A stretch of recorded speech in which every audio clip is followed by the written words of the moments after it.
Buenas noches, esto es Zona Franca y yo soy Daniel Pacheco. La cadena de hoteles Hilton, todo el mundo conoce el Hilton en Cartagena. A esa cadena de hoteles le tomó 93 años acumular un inventario de 600.000 habitaciones. Casi un siglo para tener más de 500.000 de cuartos disponibles alrededor de todo el mundo.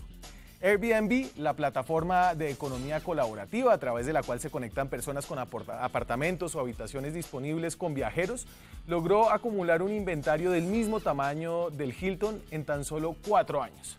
Esta comparación ayuda a entender el poder disruptivo de la economía colaborativa.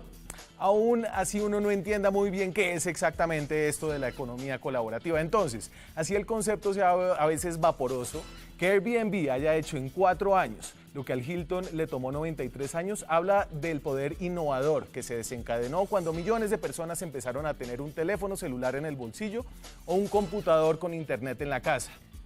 Y es que esto de la economía colaborativa no es en esencia nuevo. Cuando los campesinos o los indígenas se unían en las tierras de una persona para trabajar en grupo un día y luego en la tierra de otro para trabajar el día siguiente, ahí había en esencia economía colaborativa, lo que generó un cambio radical. Una explosión en las posibilidades y el alcance de la economía colaborativa fue la tecnología para conectar a personas con servicios y bienes diversos. Antes, los que hacían la minga, el trabajo de economía colaborativa en el campo, dependían de redes limitadas de vecinos y conocidos. Pero hoy podrían hacer una aplicación, digamos Mingapp, donde campesinos de todo el país se vincularan con tenedores de tierra que necesitan trabajo, todo a través de un celular y una aplicación. Sin embargo, detrás del avance de este llamado milagro de la economía colaborativa, hay debates importantes sobre las formas de trabajo que promueven, sobre la vinculación de los trabajadores y sobre el tipo de regulación que debería imponerse. Me devuelvo al ejemplo del principio, del Hilton y Airbnb. Mientras el Hilton cobra impuestos de turismo, en ocasiones Airbnb no lo hace. Mientras el Hilton contrata a trabajadores para, digamos, limpiar las habitaciones, Airbnb no lo hace.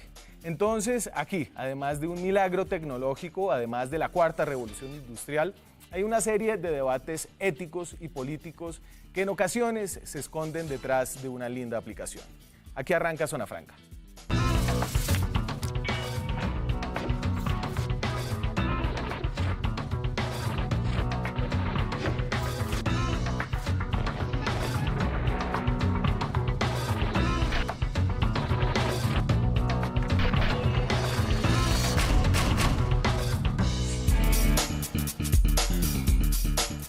Y hoy me acompañan para tratar de entender este vaporoso concepto muy de moda de la economía colaborativa, personas que trabajan en la industria, una periodista y un experto en relaciones laborales. Nuestra periodista es Lilian Mariño, es editora de empresas del diario La República. Muchas gracias por estar aquí. Gracias por la invitación. Ustedes están poniendo de moda la economía colaborativa, ¿cierto? Sí, precisamente el empresario del año del 2018 fue Rappi, una de las empresas que más crece, y pues fue escogida por los empresarios precisamente por todas las alianzas que logra, porque tiene más de 60.000 emprendimientos que a través de la plataforma han logrado darse a conocer, y pues está creciendo casi a 20% mensual, cosa que no logran otras compañías en el país. Desafortunadamente el señor Simón Borrero está fuera del país y no nos pudo acompañar esa noche, pero sí está su competencia. Sí, su competencia. Camilo Sarasti es Country Manager, porque todas las compañías de economía colaborativa tienen nombres en inglés. Country Manager de domicilios.com. Camilo, gracias por estar aquí esta noche. Muchas gracias por la invitación, Daniel. ¿Y sí son la competencia?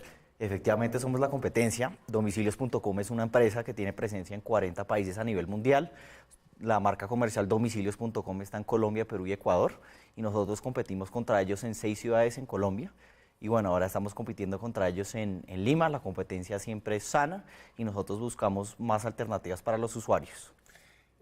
También me acompaña esta noche Laura Ochoa, que es gerente de mercadeo de keo.com.co, que es, y yo creo que aquí vamos a encontrar algunas diferencias en lo que es la economía colaborativa, cuando usted explique qué es Keo, porque hay diferencias entre distintas empresas de este sector. Gracias, Laura, por estar acá. Exacto, muchas gracias por la invitación, primero que todo.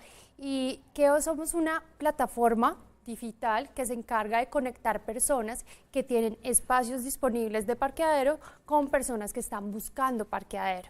Entonces lo que hacemos es conectar espacios que probablemente la persona no esté utilizando y lo que hace es entrar y ofrecerlo a personas que tengan como estas dificultades. Y también tengo con nosotros esta noche Iván Jaramillo, es abogado, es parte del Observatorio Laboral de la Universidad del Rosario y es parte de ese equipo que le ha dado una mirada constante al tema de las relaciones laborales y de cómo se han venido modificando con esto de la economía laborativa, además de miradas amplias alrededor del tema de empleo y relaciones laborales en Colombia. Iván, gracias por acompañarnos hoy. Gracias, Daniel, un saludo muy especial para todos los televidentes y para ti y para todos los compañeros panelistas. Problemático, ¿cuál es su mirada inicial alrededor de esto? La mirada inicial es que hay un déficit muy importante en este tipo de relaciones de economía colaborativa en materia de reconocimiento de derechos laborales, en materia de protección social. El tema es que en Colombia es cierto que hay libertad de empresa, eso se reconoce y se respeta, pero hay que a cambio contribuir socialmente garantizando una cosa que se llama trabajo en condiciones dignas y justas en Colombia, en la OIT se llama trabajo decente. Sí. Luego el trabajo decente está muy lesionado. Se ha visto la presencia de lesiones importantes al concepto de trabajo decente en este tipo de relaciones colaborativas con los trabajadores que preocupan sinceramente y la expansión, la rentabilidad que se explicaba al inicio del programa, pues justamente incentiva este tipo de modalidades que deprimen el reconocimiento de derechos y es lo que preocupa en mayor medida a cualquier laboralista en cómo regular y encuadrar este tipo de relaciones, el derecho al trabajo, el reconocimiento de derechos y por supuesto la protección social. Bueno, entonces, ¿de qué estamos hablando? Y no es fácil, es decir, ¿dónde es esto, digamos, una innovación? ¿Dónde es esto simplemente una evolución a través del uso de tecnología? Yo retomo esta definición que trae la Superintendencia de Industria y Comercio, que le ha dado una mirada a esto de la industria de la economía colaborativa y dice que es básicamente un sistema económico basado en el uso compartido de bienes o servicios infrautilizados de forma gratuita o mediando un precio directamente por particulares. No sé si la definición le ayuda mucho. No, ¿Usted cómo definiría la economía colaborativa? Yo creo que simplemente son plataformas o modelos que ayudan a comunicar a dos personas, una que tiene algo con otra que lo necesita y pues gracias a los avances tecnológicos han podido llegar a ofrecernos pues diversas cosas desde, no sé, domicilios hasta hacer la declaración de renta, como vimos el año pasado. Pero Camilo, ¿usted está de acuerdo con que la economía colaborativa ya existía antes? Así es, existía yo creo que hace muchísimos años, sino que lo que ha hecho la tecnología es hacerla mucho más práctica y mucho más fácil. Ahora que tenemos celulares inteligentes, ahora que tenemos también planes de datos, lo que hace es facilitar ese intercambio de alguien que ofrece algo a alguien que necesita algo. Entonces, desde el 2008 ha habido un boom de la economía colaborativa, ha habido un boom, como usted lo mencionó, digamos, una plataforma con Airbnb, pero también es en transporte y también hay otro tipo de empresas. Le pongo un ejemplo, en un futuro usted va a vivir en un edificio y no vale la pena que usted tenga un martillo, porque usted ese martillo lo va a usar de pronto una vez cada 6 meses, porque no tiene algo o una caja de herramientas con todo el edificio y cada vez que usted lo necesita, a través de la app lo solicita. Sí. Entonces usted puede intercambiar todo tipo de cosas hoy en día y cada vez hay más innovaciones, especialmente en Estados Unidos. Obviamente se demoran en llegar a América Latina y a países como Colombia, pero pues nos van a llegar y esto no tiene ninguna reversa. A ver, pero hubo una primera ola de economía colaborativa que era la de compartir cosas, ¿cierto? Que después dio paso a la segunda generación, que era compartir cosas o digamos, o conectar servicios cobrando un pedazo de ese intercambio, como Uber, digamos. No sé si ustedes hacen eso más o menos. Sí, nosotros lo que hacemos es conectamos las personas y nosotros recibimos un porcentaje de dinero aparte con el pago del parqueadero. Entonces, acá lo que estamos haciendo es conectando un bien. O sea, no hay un empleo, no hay personas que estamos, como pasa por ejemplo en el caso de domicilios, acá no sucede esto, lo que hacemos es solo que la persona sube el bien a nuestra plataforma y nosotros lo que hacemos es contactarlo con una persona que requiere este servicio, somos como unos agentes mediadores. ¿Y si alguien le raya en el carro?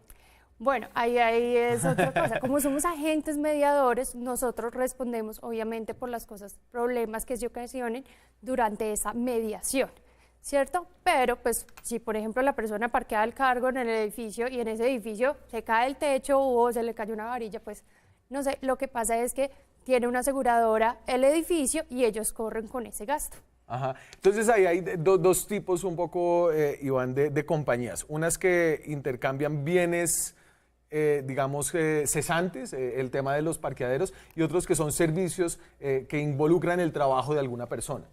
Correcto, y es justamente en eso donde se involucra el trabajo que lamentablemente por la ausencia de, dijéramos, adaptación del marco de regulación laboral, ha derivado en que ese trabajo se convierte también en una mercancía, que es contra lo que combatimos los abogados laboralistas, es que el trabajo esté lejos de ser una mercancía, sea una presencia que dignifica al trabajador, que reconozca unos derechos, que tenga protección social. Es decir, si un muchacho de estos que hace domicilios en la bicicleta se rompe las piernas porque un carro lo atropella, la pregunta es si ese muchacho tiene riesgos laborales, la pregunta es si hay una respuesta social, o a ese muchacho le toca de donde sea buscar como a alguien que lo atienda y lo ayude.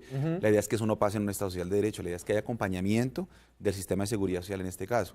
Ese muchacho puede reclamar mayores derechos, tiene la posibilidad de afiliarse a un sindicato, sí o no. ¿Ese muchacho es empleado o no es empleado? Es que ahí empieza como toda la pregunta. Esa es la pregunta, porque el derecho laboral está estructurado para un trabajador tipo, que no encuadra en este tipo de economía colaborativa, entonces es muy difícil el encuadre inicial, el calce inicial del que hablaba al inicio de la intervención.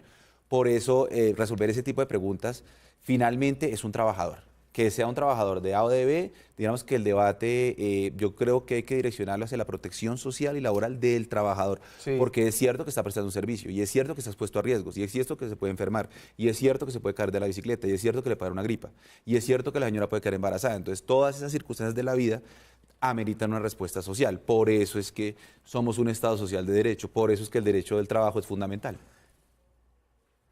Bueno, yo les quiero contar acerca de domicilios y nosotros estamos haciendo las cosas diferentes porque hay muchos jugadores en esta economía colaborativa. Entonces uno puede hablar de Rappi, uno puede hablar de Uber Eats, de Cabify, de Bit. Estos son como los grandes, inclusive mensajeros urbanos para mandar paquetes por toda la ciudad.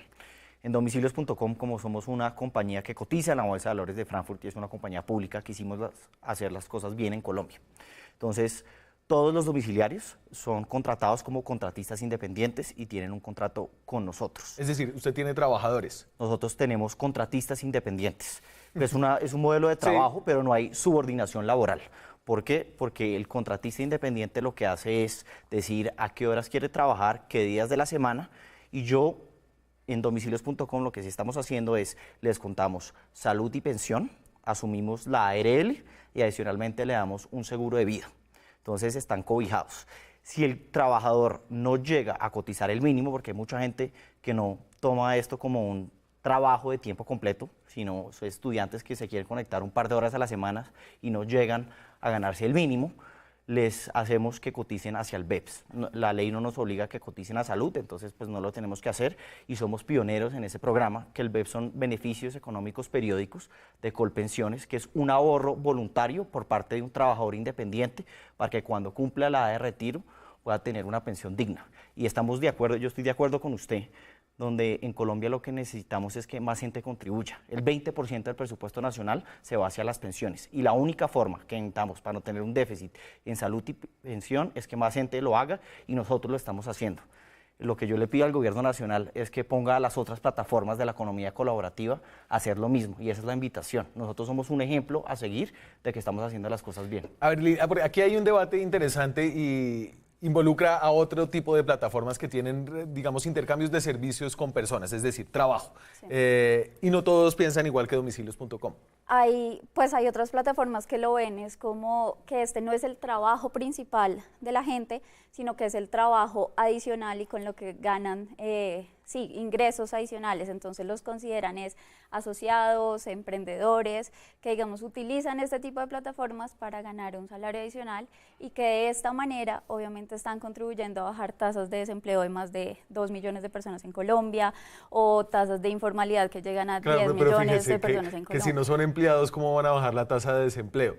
Pues digamos que tienen un salario adicional que los ayuda en un momento en el que no tienen nada y así es como pueden tener algún ingreso cuando no consiguen entrar al mercado formal. Claro, pero aquí incluso es que el uso de las palabras es muy problemático porque uno no puede hablar de salario si no hay una relación laboral, ¿cierto, Iván?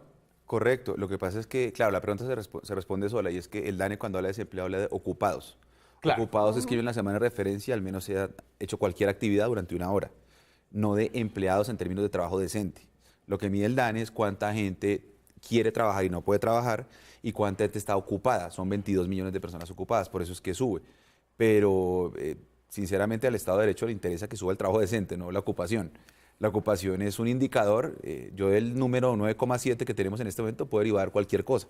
Puedo derivar que son 22 millones de personas ocupadas y eso es bueno. Sí. Para mí no es tan bueno, porque yo sé que al menos el 35% de esas personas tiene derechos, el 65% está por fuera del sistema de seguridad social. Entonces, dijéramos que elevar niveles de empleabilidad con esa metodología de medición no es del todo satisfactorio en términos de trabajo decente, de trabajo con derechos, de libertad sindical, de protección social, que es el trabajo decente. A ver, y para seguir precisando de qué estamos hablando, y este es un concepto que a veces se le escapa a uno y es un poco vaporoso, la SIC también tiene, la Superintendencia de Industria y Comercio, como lista un número de pilares que son como los cuales sirven para identificar qué es economía colaborativa y qué no es economía colaborativa.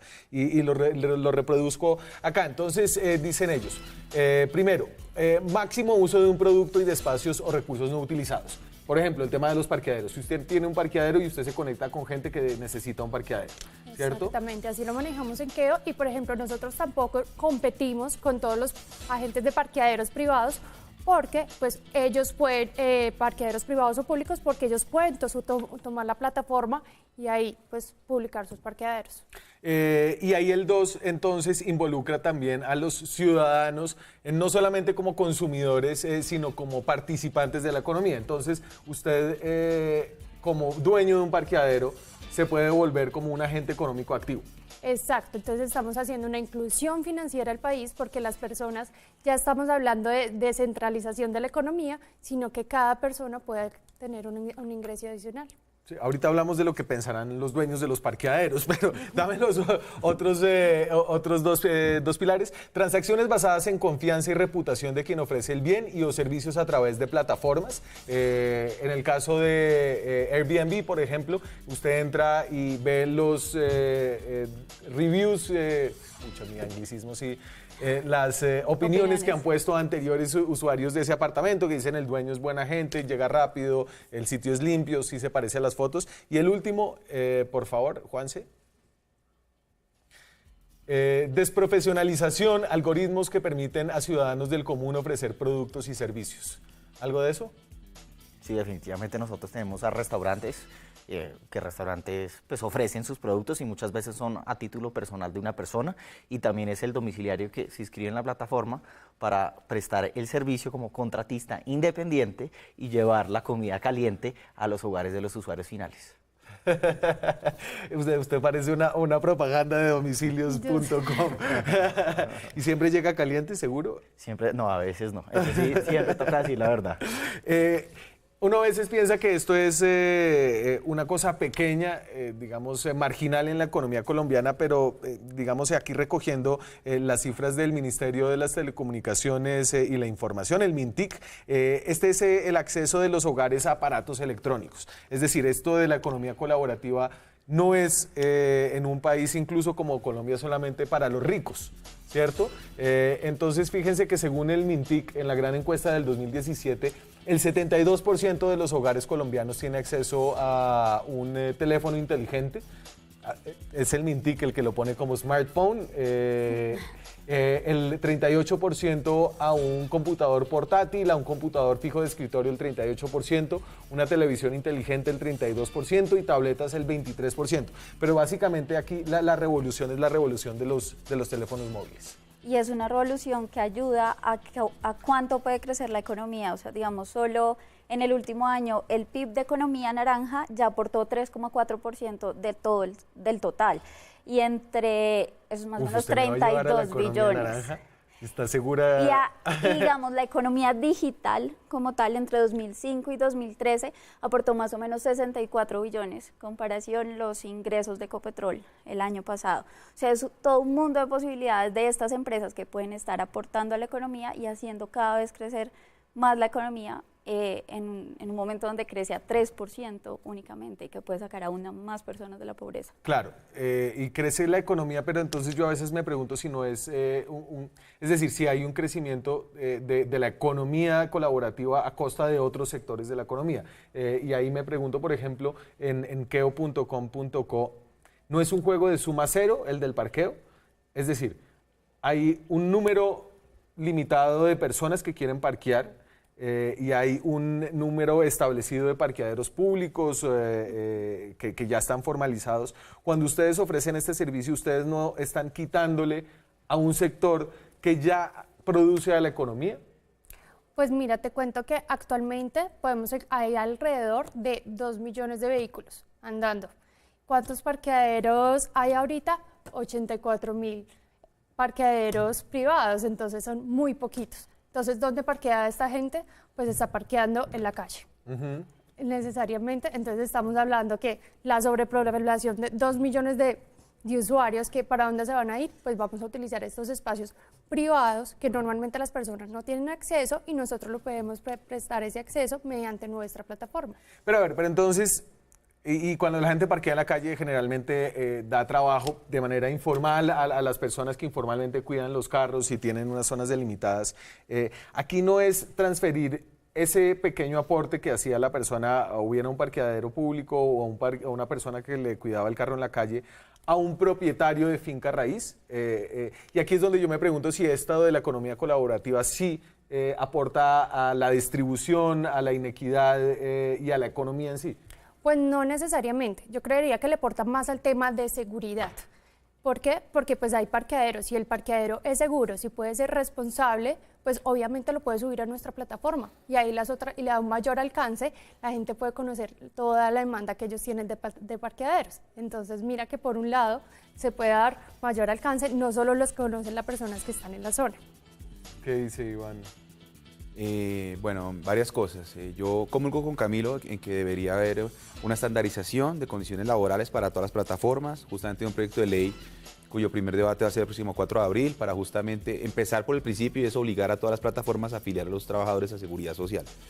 Hay un debate interminable en el mundo laboral, tanto en Europa como en América Latina, de si estas son relaciones independientes o dependientes, que es justamente lo que entiendo ha enfocado la empresa Domicilios, de enmarcarlos como independientes. Ahí hay todo un debate, el que no vamos a entrar ahora, pero sí tiene que haber reconocimiento de derechos, es a lo que hoy independiente, que el trabajo sea dependiente o independiente, ¿cierto? Y finalmente, si la economía colaborativa contribuye al crecimiento económico, indudablemente. Lo que pasa es que no es que el derecho al trabajo se oponga al crecimiento ni a los nuevos desarrollos. Lo que pasa es que tiene que haber unos estándares mínimos de respeto de derechos. Esa gente, esos trabajadores tienen que tener unas condiciones mínimas de ciudadanía social en términos de derechos laborales, porque uno es ciudadano en la medida que ejerce un trabajo y puede acceder a bienes y servicios. Entonces, a mí de nada me sirve tener trabajadores, como decías tú, que no aporten a la seguridad social. A mí finalmente, ¿qué me importa que esos trabajadores no aporten a la seguridad social? Que tenemos un déficit de 4 puntos del PIB, como decían ustedes, 38 billones, y en la medida que la gente siga trabajando en economía colaborativa, en plataformas y no aporte, pues van a migrar todos los esquemas de trabajo tradicional, digamos, este tipo de trabajo, y no vamos a tener cómo financiar las pensiones. Entonces, es por eso que no es que el derecho de trabajo se oponga al crecimiento económico, lo contrario, el crecimiento depende del empleo. Pero sí tiene que haber unos estándares mínimos, unos diques de contención del poder empresarial para limitarlo y al menos hacer viable el proyecto de ciudadanía social que tiene cualquiera de los trabajadores que laboran este tipo de esquemas. La economía colaborativa es una realidad, llegó a Colombia, no se va a ir. ¿Qué va a hacer el gobierno para adaptarse a estos nuevos tiempos? Ya regresamos. Seguimos en Zona Franca, hablamos hoy de la economía colaborativa. ¿Qué es la economía colaborativa? Tal vez con ejemplos puedan ubicarse mejor. Estos son algunos de los ejemplos más conocidos alrededor del mundo. En el transporte, por ejemplo, Uber, Cabify. Usted trabajaba ya en Cabify, ¿cierto, Camilo? En Cabify estuve hasta hace 10 meses aproximadamente. Hace 10 meses. Alquiler de espacios, Airbnb, el que mencionaba yo al principio. Compartir viajes, BlaBlaCar. ¿Eso qué hace? ¿Qué es BlaBlaCar? Yo le cuento porque BlaBlaCar, yo fundé la competencia de BlaBlaCar en Colombia antes de Cabify. Entonces, BlaBlaCar es uno de los startups, no hay palabra en español tampoco para eso. Emprendimiento. Emprendimiento, ¿no? Pero no suena tan bien como suena la palabra. No, country manager suena mucho mejor que gerente de país. No. Pero ve que le cuento que hacía BlaBlaCar, que es algo muy interesante, a diferencia de lo que está haciendo, digamos, Uber y Cabify, es que ellos fundaron pues esta compañía en Francia y si usted quiere compartir un carro, por ejemplo, se va de París a Bruselas un viernes por la noche, tiene 3 cupos en su carro, usted los pone en esa plataforma y gente que va a hacer ese mismo recorrido le paga a usted a través de la plataforma y usted comparte un viaje. Es como una aplicación para echar dedo, como se dice popularmente en Colombia. Una cosa muy diferente Como es... colectivo. Sí, es un colectivo. Entonces, muy diferente es compartir un carro en Europa, donde hay seguridad, donde usted se siente mucho más cómodo montándose en un carro de un extraño que hacerlo en cualquier país de América Latina, que mucha gente no se siente cómodo, o una mujer probablemente no se va a sentir cómodo montándose en un carro de un extraño en una ruta de Bogotá a Villavicencio o de Bogotá a Medellín. Entonces es un modelo de negocios que en Latinoamérica no ha dado sus frutos, pero en Europa sí ha sido muy exitoso y la gente está viajando de esa manera. Su emprendimiento no funcionó. Mi emprendimiento no funcionó, lo hice con una compañía alemana que se llama Rocket Internet, duré 1 año y 8 meses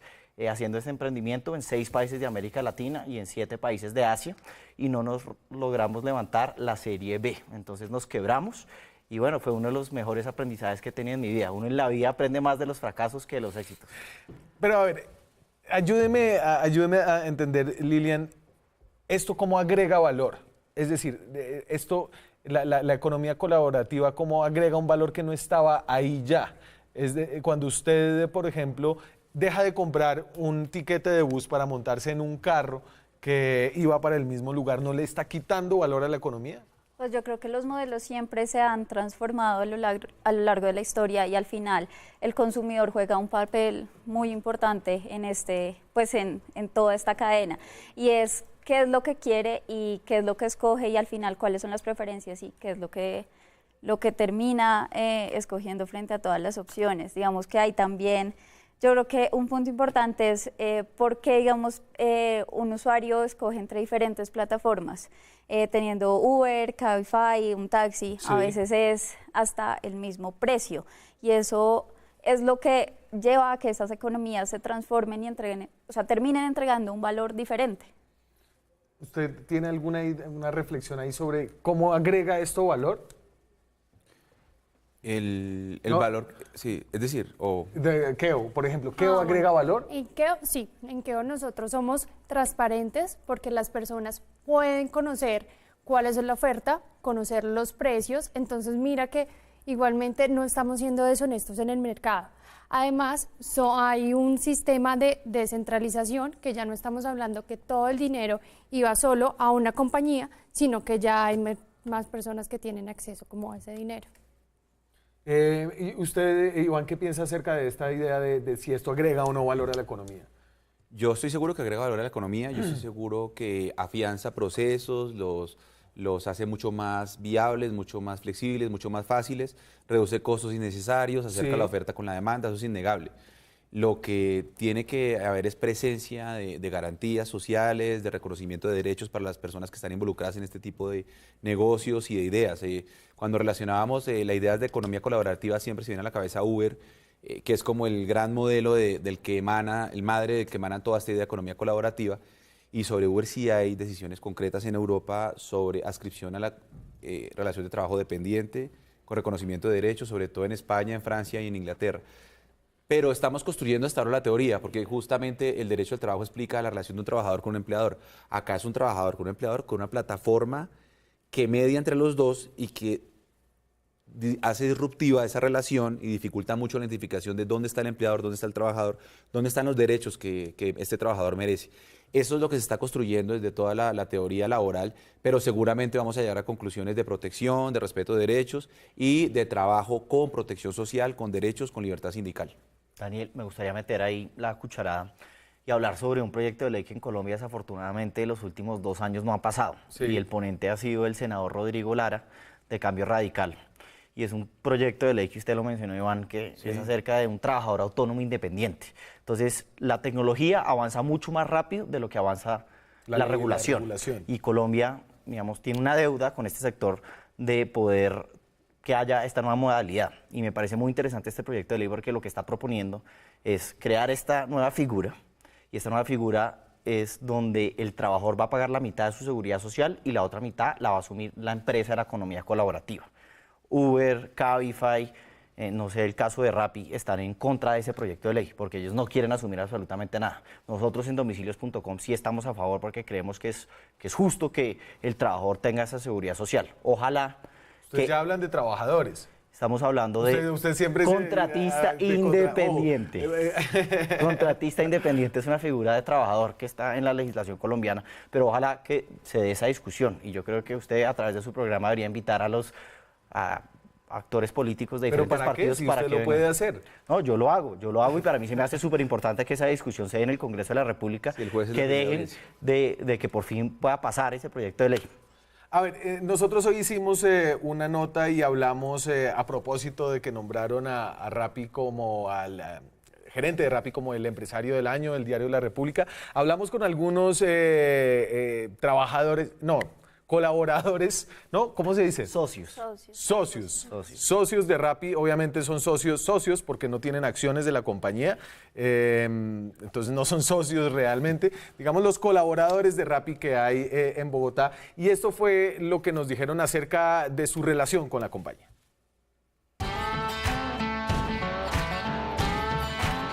Rappi los contrata, o sea, ustedes tienen un contrato firmado con Rappi.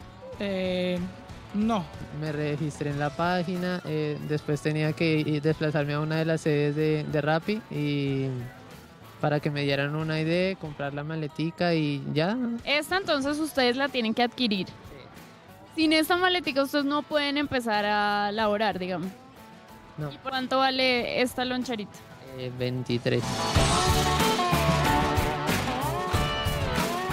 ¿Cuál es el promedio de ganancia semanal que les deja trabajar en Rappi? Hay veces que yo saco 250, 250.000 pesos por semana. lunes a domingo. Cada vez que nos llega un pedido, en el pedido nos aparece la ganancia de nosotros. ¿Cuánto les queda, por ejemplo, a ustedes de un Rappi favor? Dependiendo, 10.000, 15.000 pesos por un favor. ¿Y por un domicilio? Eso sí varía, lo más bajo así, 2.300, 3.000 y algo. ¿Cómo se puede reclamar el sueldo o el dinero? Mediante la tarjeta que nos dan, una tarjeta de vivienda. ¿Qué pasa si a ustedes les pasa algo en temas de salud? ¿Rappi les responde a ustedes con un seguro médico o algo así? No, no tenemos seguro, no tenemos nada. ¿Ellos a ustedes no les dan, digamos, alguna dotación de seguridad como el casco, el chaleco? No. Lo único, a veces nos mandan es que sí, no, vamos a suponer, 150 pedidos a la semana y te regalamos un casco, es lo único que dicen. No da para ahorrar ni nada de eso, pero sí da para cubrir arriendos, necesidades básicas.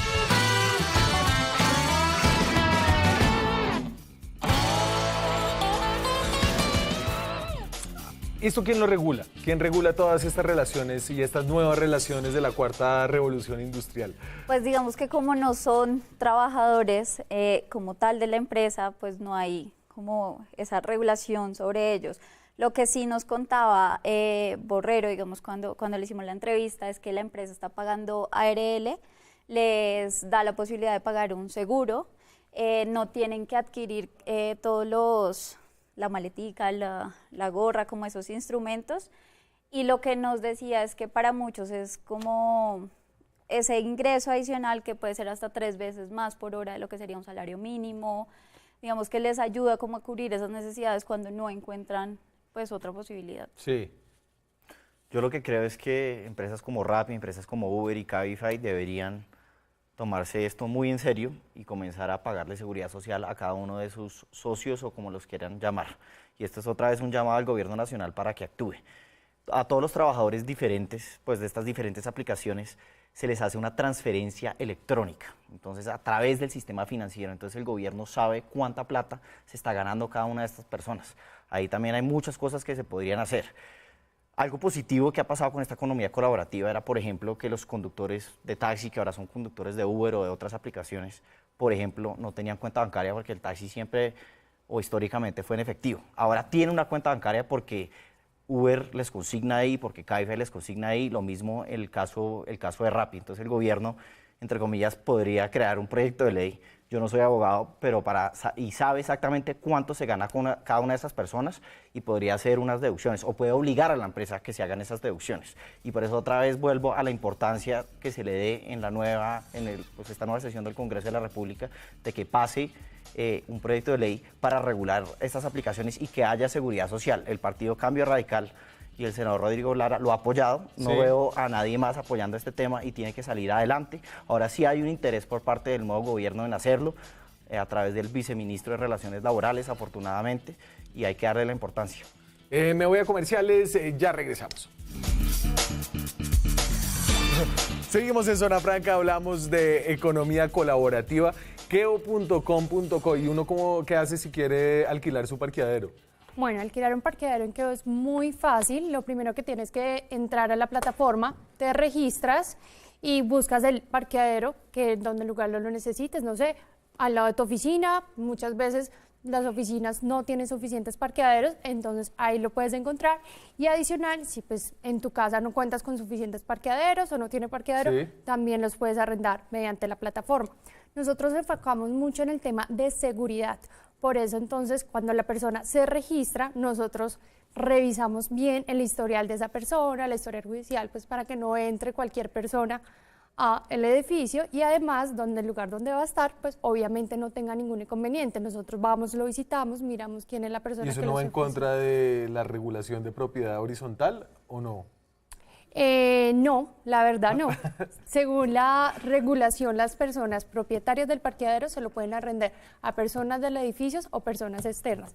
¿Qué pasa? Que ahí también afecta como todavía no está legalizado en la economía colaborativa, entonces la gente no tiene ese conocimiento suficiente sobre este tema, que las personas pueden hacer con sus bienes pues lo que ellos quieran, y en realidad lo que están haciendo es prestar el mismo servicio, prestar un parqueadero, no están haciendo nada más. Desde que lo utilices para prestar un parqueadero a un carro, que es el objetivo de este bien, pues no estás incurriendo con la ley. ¿Y cuántos parqueaderos tienen alquilados? Es decir, ¿cuántos parqueístas hay? Parqueístas, pues nosotros ahorita tenemos usuarios registrados en nuestra plataforma, alrededor de 1.000 usuarios.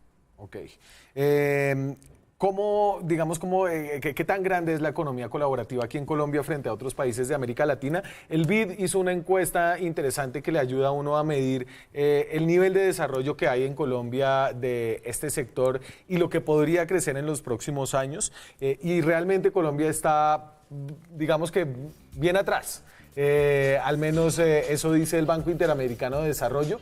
Estos son los 5 países con más proyectos de economía colaborativa en el hemisferio. Esta es una encuesta que hizo el BID y encabeza Brasil con el 32% de los emprendimientos de economía colaborativa que hay en la región, Argentina con 13%, México con 13%, Perú sorpresivamente por encima de Colombia con 11% y Colombia con 9%. ¿Por qué es decir, cómo ve usted que conoce, Lilian, el panorama? ¿Por qué Colombia está un poquito quedada en este tema? Yo creo que muchas veces son las cargas que tienen las empresas, o sea, no solo las pequeñas empresas o los emprendimientos, sino en general todas las empresas pues se quejan como de todas las cargas que les impone el gobierno para operar. Y muchos de estos pequeños emprendimientos a veces ni siquiera pueden arrancar precisamente por toda esta carga que tienen. Claro, y entonces ahí uno viene y va al tema de las relaciones laborales y el marco legal que existe para entender una nueva economía. Y yo entiendo ahí, Iván, que usted no está defendiendo una relación laboral tipo siglo XIX necesariamente. Tiene que haber una mayor flexibilidad.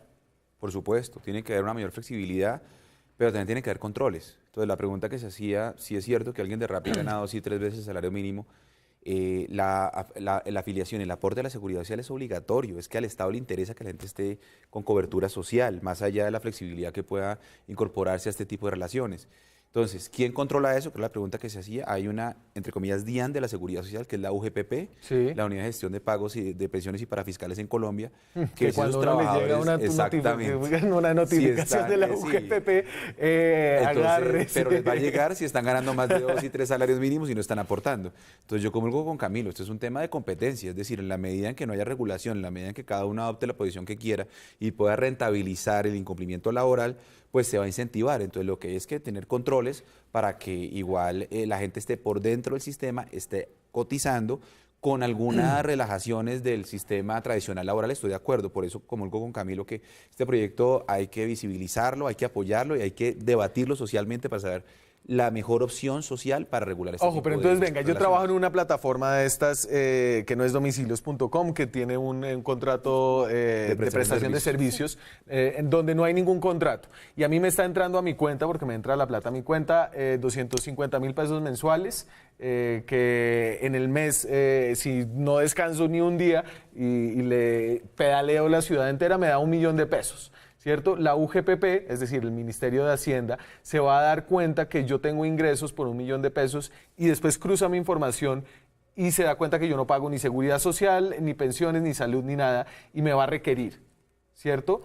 ¿Ese requerimiento involucra a la plataforma a través de la cual yo estoy ganando esa plata o solamente me requiere a mí como persona natural? En principio requiere al trabajador como persona natural, pero ahí entramos, entonces no son ni socios, son trabajadores, o sea, digámosles como son, es decir, en castellano son trabajadores, no son ni socios, ni asociados, ni participantes del capital. Son personas que desarrollan una actividad para vivir de esa actividad. Claro, pero no tienen subordinación, solamente para ser aquí de abogado del diablo. Pueden trabajar cuando quieran. Sí, pero con los medios del empleador, a través de unas directrices específicas. Es que el horario es uno de los elementos para determinar si hay subordinación o no. Entonces, hay o no hay subordinación, hay que mirarlo en cada caso. Uno no puede, dijéramos, generalizar una respuesta, hay que mirar cada caso, cómo es el desarrollo. A mí se me antoja que hay una subordinación, a mí se me antoja que hay unas directrices, que un trabajador de Rápido no puede ejercer la labor con una independencia, autonomía de lo que conozco, ¿no? Específica, caracterizadora de la relación independiente. Yo creo que es una relación dependiente, pero es un criterio que hay que apuntalar. Pero lo que sí que es claro es que estos trabajadores sí necesitan reconocimiento de derechos. Si están ganando entre 1 millón, 2 millones, es más que 828.116, que es el salario mínimo. Luego están obligados y sujetos a contribuir a la seguridad social como todos los que trabajamos. Claro, porque entonces, si se accidentan igual los van a atender en un hospital. Los van a tener en un hospital, van a tener problemas de acceso, van a tener que firmar un pagaré, no sabemos si están en régimen subsidiado o en régimen contributivo, entonces va a haber todo un problema de atención, porque insisto, es que nosotros este no es un estado en el que la gente se muera en la calle teóricamente, entonces eso no lo puede defender el derecho de defender la intervención, la protección social, la atención de ese tipo de contingencias. Me voy a la pausa. Cuando regresemos, ¿qué hay que hacer con los sectores que pierden a través de la economía colaborativa por la competencia que genera este nuevo tipo de economía? Ya volvemos. Seguimos en Zona Franca, hablamos hoy de parte de lo que es la cuarta revolución industrial, lo que se llama la economía colaborativa. La economía colaborativa que, por ejemplo, en el caso de Uber, Nueva York no solo deja ganadores, la empresa que vale ¿cuántos billones de dólares? Pues ahorita, este año supuestamente va a salir el IPO y va a estar valorada. El IPO es la salida a bolsa. La salida a bolsa. Cuando una empresa se vuelve pública porque vende acciones para que cualquier persona en una bolsa las pueda comprar. Así es, entonces el plan es este año y va supuestamente a valer entre 100 y 120 billones de dólares. Ahorita va a salir el Producto Interno Bruto de Colombia es alrededor de 300 billones de dólares, más o menos. O sea, como un tercio de la economía colombiana. Un tercio de la economía colombiana. Sí, Lilian, 300 mil millones de dólares. 300 mil millones de dólares, que billones son. Sí. Entonces un tercio, eso es impresionante que esta empresa va a valer eso y la gente le está apostando al crecimiento. La primera que va a salir es Lyft, que es el competidor de Uber en Estados Unidos, y ya hizo el primer filing ante la SEC, que es como el Security and Exchange Commission en Estados Unidos, para salir pública y va a valer aproximadamente 23 billones de dólares, que es una locura. Y vale eso sin que el negocio esté regulado. Cuando esté ya regulado, probablemente va a valer muchísimo más porque le va a dar la confianza al inversionista de decir, esto ya es un negocio que le está cumpliendo con la regulación de cada uno de los estados de la Unión y ahí sí deciden invertir. Y cuando Uber tenga solamente carros que se manejan solos, ya dejará de ser economía colaborativa. Sí, y eso también es inevitable. En unos años usted va a tener esos vehículos. Otro día hacemos un programa de automatizaciones, eso otro temazo. Pero bueno, esto también deja ganadores y perdedores. Este es un cálculo de lo que ganaron los taxistas de Nueva York, de la ciudad de Nueva York, donde empezó el Uber más o menos, a lo largo de 9 años. ¿no? Entonces, esos son miles de millones de dólares ajustados al precio de 2009 por temas como la inflación. Y entonces vemos que del 2010 al 2014 sus ganancias llegaron a 5.000 millones de dólares. Y ahí cuando empieza, digamos, el auge de Uber, hay un descenso importante que parece, la gráfica sugiere que ya se está estabilizando. Pero esto para decir que esta economía tiene perdedores. Y a esos perdedores, ¿usted qué le dice a los dueños de los parqueaderos, al señor que cuida el carro en la calle, al que le ayuda a uno, dele? Pues yo creo que estamos hablando, como te decía ahorita, de una inclusión financiera. El capitalismo es cruel. Pues no es cruel, pero sí se centraliza en pocas partes. O sea, pocos son los que tienen derecho a este dinero. Aquí es que estamos permitiendo que personas que antes no tenían acceso a ese dinero, que por ejemplo... Solo tenían un parqueadero. Solo tenían poquita plata, pues vayan subiendo también. Y es una economía que se va moviendo alrededor y donde todos van ganando. A ver, ¿el capitalismo es cruel? Sí, total, yo creo que es una cosa de oferta y demanda y ahí vuelve otra vez a entrar el consumidor. ¿Quién me está ofreciendo un mejor precio? ¿Quién me está ofreciendo un mejor servicio? ¿Quién me está ofreciendo más servicios dentro de un mismo lugar a un solo clic? Y quien esté avanzando, la empresa que esté avanzando más rápido, el servicio que esté avanzando más rápido, terminará siendo pues el que destrone y mueva estas otras empresas hasta un lugar más eficiente. ¿Y los que no? Buscar, a veces normalmente era la clase económica que le enseñaban a uno en la universidad, se mueven o se tienen que mover a un lugar donde sean más eficientes. Pero Daniel, ahí sí me gustaría meter la cucharada y un poco contar la experiencia de las grandes empresas de la economía colaborativa en Colombia, que es que en el caso, digamos, para no hablar de mi industria, voy a hablar de la industria de ride hailing o de compartir carros, como se dice pues, en español. Entonces ahí gana el taxista, pues entre comillas, porque lo están subsidiando las compañías como Uber, Cabify, como Bit, como Didi, que va a entrar a Colombia, le pagan más al conductor de lo que le paga el usuario. Le dan bonos por conectividad. Ahí está ganando los usuarios finales, porque el usuario final le llega a uno un bono para que viaje con algún descuento. Y la compañía tiene pérdidas o está teniendo pérdidas en la gran mayoría de países donde operan. Entonces los inversionistas están apostando es a futuro. Hay políticos que llegan a Colombia y dicen estas compañías que están explotando a la gente, que vienen acá para sacarle recursos. Las compañías puede que estén explotando a la gente de otra manera porque no le están pagando seguridad social, pero las compañías no están ganando plata. Al revés, lo que vienen acá es a invertir y le están apostando es a un futuro ganar plata, pero en este momento no lo están haciendo. Ahí todo el mundo gana, excepto la compañía. Iván, y ahí para terminar, ¿la crueldad del capitalismo es válida solamente hasta que llega a los derechos de los trabajadores? Sí, por supuesto, es que esa es la crisis en el mundo, la crisis económica mundial, que sí prometió que el crecimiento económico iba a conllevar per se y por derivación natural bienestar social, y esa ecuación se rompió con las crisis de 2008 para acá. El crecimiento económico no necesariamente dio el bienestar social prometido, por eso es que va a haber una política de intervención, obviamente de regulación, no de bloqueo del crecimiento económico ni de las derivaciones tecnológicas que impulsan nuevos modelos. Lo que debe haber es un dique de contención para que se respeten barreras mínimas de esencia en el trabajo, como lo denomina la OIT, que en este caso empecemos por el principio que es al menos seguridad social. Muchas gracias a ustedes por ayudarnos a entender este complejo tema. Yo me vuelo que va a tocar hacer una repetición con la gente de Rappi acá después de esta presentación unilateral de domicilios.com.co, que ahora parece una empresa totalmente altruista en pro de sus contratistas individuales, pero bueno, lo haremos si hay que hacerlo. Muchas gracias a ustedes, nos vemos con más periodismo, con más debate, con más opinión. Chao.